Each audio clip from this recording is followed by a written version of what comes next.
These systems do require maintenance, but it's very little. What we recommend is every 3 to 5 years that we come out and test the glycol and just make sure it's in the right pH range for it to be most effective in terms of heat transfer. Let me stop you right there. The glycol is? Glycol is a non-toxic food-grade antifreeze that runs through the system, polypropylene glycol.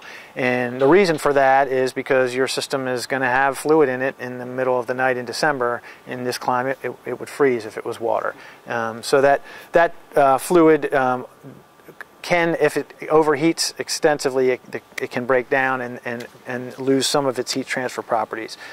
So that's one of the basic maintenance. The other is, we would come out and just make sure the system is working properly, but a lot of that the homeowner can do themselves, and that's really just making sure that the light's on and the circulator pump is running when the sun's out. It's really that simple. And then also there's a pressure gauge on the system to make sure that it has the right internal pressure. And how long can this actually last, the system itself, and before warranty breaks down? Sure. 20 years, 30 years? 25, 30 years. I mean, we're replacing systems right now that were installed 25, 30 years ago. So these do last very long. Now, the tank might not last that long. The tanks that we install are stone-lined and have great corrosion resistance, so they typically last 15 to 20 years. These folks run well water, so it might be shorter for them, but the panels generally are lasting 25, 30 years. Okay, just a couple more questions, and I'll ask them both at once.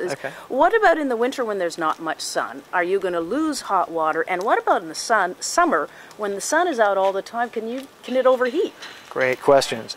Well, in the wintertime, you definitely produce less. However, the water coming into the house is colder, and it's all about the difference in temperature. So even if the panels are only 90 degrees on a very cold day, your water's coming in probably at 55 degrees. So a BTU is a BTU, whether you're heating water from 110 to 120 or you're heating it from 80 to 90 or 60 to 70. A BTU is the heat measurement. Right. That's a British thermal unit. Is one form of energy measurement or heat measurement.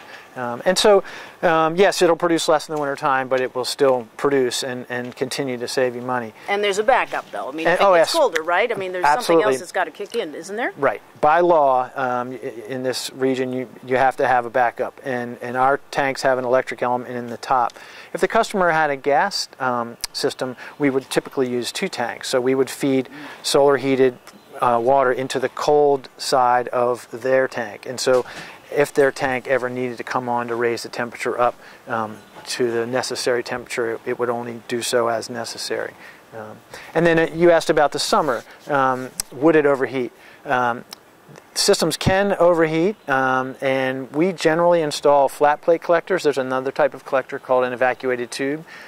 Those collectors you see more common in northern climates. If they, in the summer, say the family's on vacation and not consuming hot water, for those you actually would install a heat dissipator where actually it's like an outdoor radiator, so the controller can actually take some heat out of the system when there's no demand for hot water.